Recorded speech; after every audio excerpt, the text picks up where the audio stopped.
নাম ৰূপা ৰায় দাস। আপুনি ক'ত লগ পাইছিল এছ এছ কনষ্ট্ৰাকশ্যনত? পাছত সুধিম কামৰ বিষয়ে সুধিম।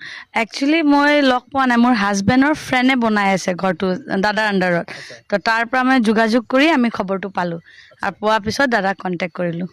কাম কাজ কেনেকুৱা পাইছে, কিমানখিনি আগবাঢ়িছে কাম? বহুত ভাল আৰু বহুত এডভান্স। কামটো মানে যিমান ভাবিছোঁ এইটোৰ পৰা মানে এডভান্সে চলি আছে। মই সুধি লৈছোঁ এই ঘৰটো এগ্ৰিমেণ্টত বনাই আছে? হয়, ফুল এগ্ৰিমেণ্টত, কোৰ্ট এগ্ৰিমেণ্টত। কোৰ্ট এগ্ৰিমেণ্টত। হুজাৰ এটা কোম্পানীয়ে অসমত এক প্ৰকাৰে আলোড়ন সৃষ্টি কৰিছে। সমান্তৰালকৈ অসমৰ বিভিন্ন প্ৰান্তত এছ এছ কনষ্ট্ৰাকশ্যনৰ নাম আপোনালোকে শুনিছে। এছ এছ কনষ্ট্ৰাকশ্যনে ইতিমধ্যে অসমৰ বিভিন্ন প্ৰান্তত অট্টালিকা নিৰ্মাণ কৰিছে, অসমৰ বিভিন্ন প্ৰান্তত ইতিমধ্যে ঘৰ নিৰ্মাণ কৰিছে। আৰু বৰ্তমান মই আছোঁ সৰুপথাৰ, গোলাঘাট জিলাৰ সৰুপথাৰত।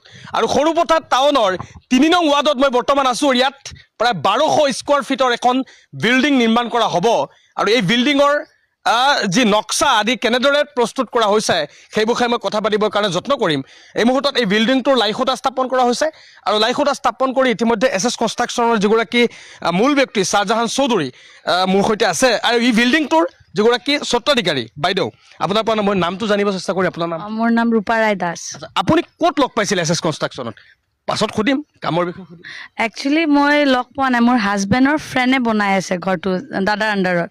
তো তাৰ পৰা মই যোগাযোগ কৰি আমি খবৰটো পালোঁ আৰু পোৱাৰ পিছত দাদাক কণ্টেক্ট কৰিলোঁ। কাম কাজ কেনেকুৱা পাইছে, কিমানখিনি আগবাঢ়িছে কাম? বহুত ভাল আৰু বহুত এডভান্স। কামটো মানে যিমান ভাবিছোঁ এইটোৰ পৰা মানে এডভান্সে চলি আছে। আৰু মানে বেলেগ কনষ্ট্ৰাকশ্যনৰ মই ক'বলৈ যোৱা নাই, বাট ইয়াত মই এনেকুৱা পাইছোঁ যে আমি যি বিচাৰিছোঁ আমাক একদম নিচৰ পৰাই দি আছে, মানে বেছ পৰাই দি আছে। তো এইটো কাৰণে বহুত ছেটিছফাই। বহুতে ৰড আদি ২ নম্বৰী ৰড ইউজ কৰে বা বিভিন্ন ধৰণৰ বস্তু বাহিনী আছে, শিলগুটিতকৈ আদি কৰি বহুত বস্তু আছে, তাৰপিছত চিমেণ্ট আছে, সেইবিলাকো ২ নম্বৰী ইউজ কৰে। আপুনি কেনেকুৱা পাইছে এই বস্তুখিনি? ইয়াত ২ নম্বৰী কোৱা একোৱেই নাই, মানে আমাৰ চকুৰ ওচৰতে আছে। আপুনি এতিয়া গোটেই বস্তু চাই আছে, কাম হৈয়ে আছে আৰু মানে নিজৰ ঘৰত হৈ আছে আৰু কোনো হেডেক নাই, মানে বহুত ডাঙৰ। আমি ক'ত আছোঁ বৰ্তমান? এইটো সৰুপথাৰ হয়, গোলাঘাট ডিষ্ট্ৰিক্ট, আমি ৩ নম্বৰ ৱাৰ্ড। ভূমি পূজন হ'ল। মই আকৌ আহিম আপোনাৰ ওচৰলৈ। দাদা আছে শ্বাহজাহান চৌধুৰী। ইমান ভিতৰৰ পৰা আপুনি হোজাইৰ পৰা আৰম্ভ কৰি দেৱস্থানৰ পৰা আৰম্ভ কৰি ইতিমধ্যে মই অসমৰ বিভিন্ন প্ৰান্তত ঘূৰিছোঁ, পূৰ্বে এটা ভিডিঅ'ত কৈছিলোঁ। আৰু আজি মই গোলাঘাটৰ সৰুপথাৰত আছোঁ। কি ক'ব বিচাৰিব এই মুহূৰ্তত? অনুভৱ কেনেকুৱা? মই চাৰ্টিফিকেটৰ কথা নুসুধোঁ, এগ্ৰিমেণ্টৰ কথাও নুসুধোঁ আপোনাক, বিগত সময়ত সুধিছোঁ। অনুভৱ কেনেকুৱা? আপোনালোকৰ আশীৰ্বাদ, অসমবাসীৰ আশীৰ্বাদ, এইটোৱে লাগে আৰু একো নালাগে। কামখিনি ভালদৰে মানুহৰ মানে ঘৰ জীৱনত এবাৰে বনায়, যাতে ধুনীয়াকৈ মানুহক পৰিপাটিকৈ ঘৰটো সজাই দিব পাৰোঁ, সেইটোৱে আশা লৈ পেলাই আগবাঢ়ি আহিছোঁ। চাওঁ কিমানখিনি উপকৃত কৰিব পাৰোঁ কাক, এইখিনি আশা থাকিল। আকৌ মই সুধি লৈছোঁ এই ঘৰটো এগ্ৰিমেণ্টত বনাই আছে? হয়, ফুল এগ্ৰিমেণ্টত, কোৰ্ট এগ্ৰিমেণ্টত। কোৰ্ট এগ্ৰিমেণ্টত। ধৰক কি ইয়াত ৰেটৰ ক্ষেত্ৰত বেলেগৰ তুলনাত ইয়াত কেনেকুৱা কৰি আছে? আপুনি মোক সোধাতকৈ বাইদেউক সুধিলে বেছি ভাল পালে হয়।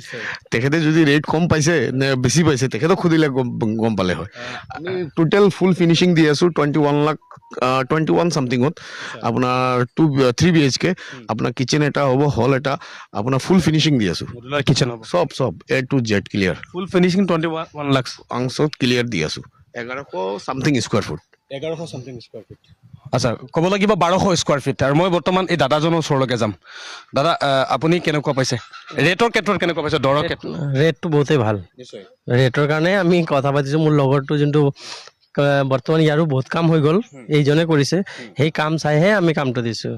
তেতিয়া চালোঁ যে বস্তু বাহিনীও ভাল দিছে, প্ৰডাক্টটো ভাল, বস্তু বাহিনীও ভাল, সেইটো কাৰণে দি দিলোঁ আমিও। এগ্ৰিমেণ্ট কৰি লৈছোঁ? এগ্ৰিমেণ্ট কৰিছোঁ। ক'ত এগ্ৰিমেণ্ট কৰিলে? হয়।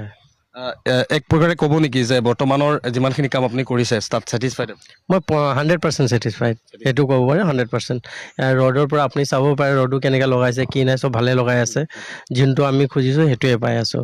সেনেকৈ নহয় যে কিবা এটা মই এইটো খুজিছোঁ আৰু বেলেগ এটা প্ৰডাক্ট পাই আছোঁ। প্ৰডাক্ট ছেমে দি আছে। আপুনি হেপ্পী? মই হেপ্পী। এই মুহূৰ্তত মই এনি বাৰ্তা দৰ্শকসকলক পূৰ্বৰ পৰা আপোনালোকক দেখুৱাই গৈছিলোঁ যে এছ এছ কনষ্ট্ৰাকশ্যনে ক'ত বিল্ডিং নিৰ্মাণ কৰি আছে, অট্টালিকা নিৰ্মাণ কৰি আছে। আৰু আজি যিটো সৰুপথাৰৰ পৰা মই আপোনালোকক ভিডিঅ' প্ৰস্তুত কৰি আছোঁ, সৰুপথাৰৰ গোলাঘাট জিলাৰ সৰুপথাৰৰ পৰা মই দেখুৱাই আছোঁ আপোনালোকক। এই স্থানত এছ এছ কনষ্ট্ৰাকশ্যনে 3 BHK এটা বিল্ডিং ইতিমধ্যে নিৰ্মাণ কৰিব, অট্টালিকা নিৰ্মাণ কৰিব।